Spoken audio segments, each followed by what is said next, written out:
Hi! So, for today's video, ngayon katabi natin si Mocha. Tapos, ayun si Fiona. Ayun si Fiona. Good morning. Kagigising ko lang. Actually, hindi. Nag-breakfast na ako. Tapos, humiga ulit ako. Kasi, sa ngayon, hindi ako makaupo dahil nga sa bukol ko. So, for today's video, ang tatakil natin is what to expect in my new channel, then update sa current condition ko.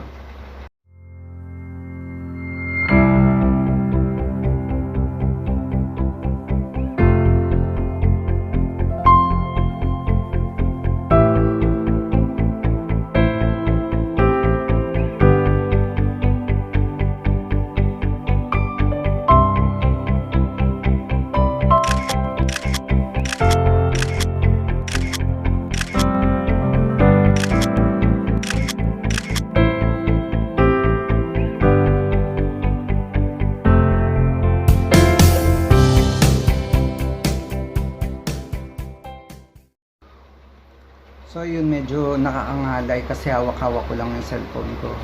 Nakahiga lang ako kasi yung cancer ko, yung bukol ko is nasa puwet ko. Hindi ako makatagal umupo. Siguro makaupo ko saglit lang. Pag yung kailangan kong kumain o may kailangan akong isulat o may kailangan akong gawin. Pero saglit lang. Hindi rin ako makatayo na matagal. Tapos hindi ko alam kasi yung sakit talaga ng bukol.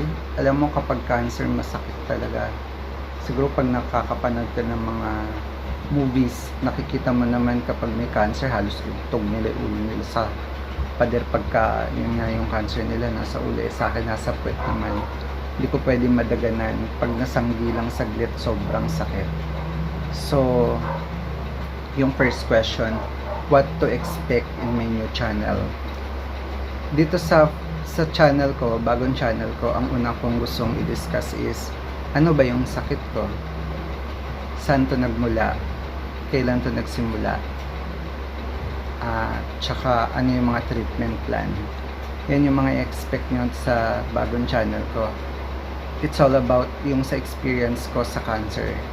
And this is only based on my experience. Disclaimer, hindi po ako professional. Tapos, ano pa ba? Gusto ko rin i-discuss yung colostomy bag. Kasi yung colostomy bag, pag nakakita tayo, normally natatakot tayo eh. Parang, kawawa naman siya, parang gano'n. Parang nakakatakot naman kung magkakaroon ako ng gano'n. Actually, meron siyang advantages tsaka disadvantages ng pagkakaroon ng colostomy bag for the person na merong cancer sa case na katulad ko. May naitutulong din siya sa akin, tapos may dagdag din siyang responsibility, tsaka yung normal na buhay mo medyo mababago. Yun yung mga gusto kong i-discuss dito sa video na to. Tapos isa pa, gusto ko rin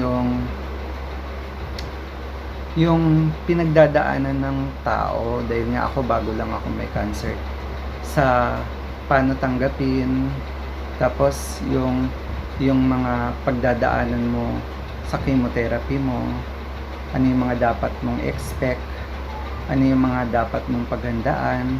Although sa ngayon, hindi ko pa alam kasi wala pa ako sa point ng pag-chemotherapy, pero prepare ako dun kasi may mga laboratory kaming ginagawa. Pag lumabas na okay lahat ng result ko, pwede na akong i-line up for chemotherapy. In-expect ko sana yung mga audience na may mga experience na rin sa chemotherapy. Sana gamitin natin tong channel na to para makapagbigayan tayo ng information. Para makatulong din tayo sa iba. Tsaka sa akin din. Naghahanap din ako ng mga sagot sa mga tanong ko. Gusto ko rin malaman yung mga na-experience ng iba na nagki-chemotherapy na gusto ko sana may matutunan din ako sa inyo.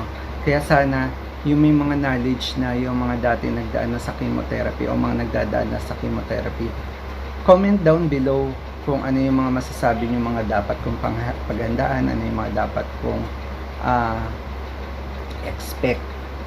Miski yun dun sa mga may colostomy bag na before pa, nauna pa sa akin, sana mag-share din kayo ng knowledge nyo kasi ako rin nangangapa pa ako eh. Parang nito lang August 2, nilagay sa akin yung colostomy bag ko.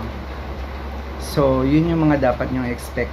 Tsaka, gusto ko rin itakal yung mga taong tumulong sa akin noong time na naka-confine ako. Financially, emotionally, spiritually, sobrang dami ko na-receive na tulong. Ipapasalamat ako. Itatakil din natin yan, or i-content din natin, gagawa natin yan ng separate video para mapasalamatan ko po kayong lahat. Tapos, yun nga, pag lumalabas kasi ako ng bahay, may nakakakilala sa akin dito sa labas ng bahay, or mas madalas dito sa labas ng bahay, or minsan sa hospital or sa mall o kung saan man, tinatanong bakit bigla akong pumayat, ano nangyari sa akin. Parang nakakapagod kasi na sagutin isa-isa o paulit-ulit na ikikwento. Pero dito sa channel na to, sana yung mga kaibigan kong yun, kung nanonood sila, nag-subscribe sila, masasagot ko yung mga tanong ninyo, bakit, ano nangyari nga sa akin. Tsaka yung payat ko kasi pag sa personal iba, ewan ko ba dito sa video, bakit parang hindi naman ako may sakit, parang wala akong sakit mo, parang normal. Pero kapag sa personal kasi ibang klase.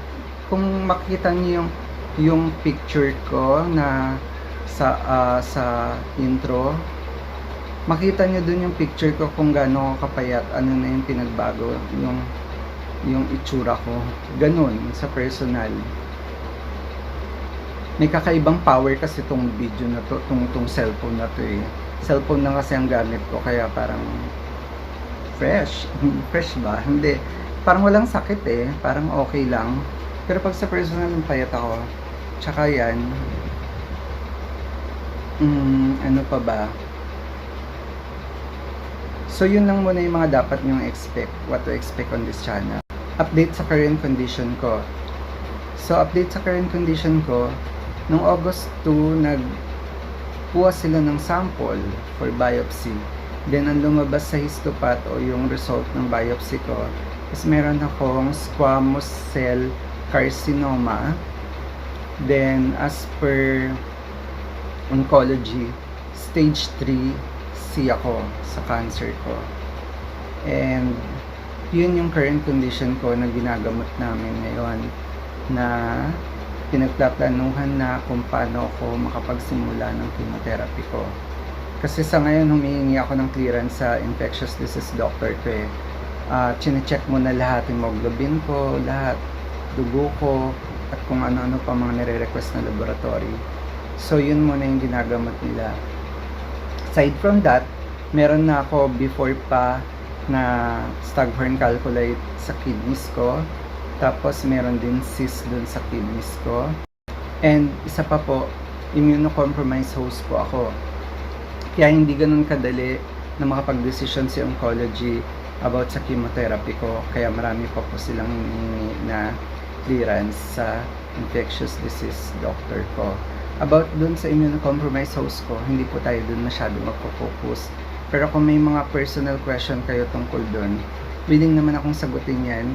Ilalagay ko sa description box yung Facebook account ko o yung Facebook ko, link ko, para pwede nyo akong i-message or i-PM kung meron kayong katanungan. By the way, kung meron kayong mga question na kaya kong sagutin naman based on my experience, pwede po kayong mag-comment down below.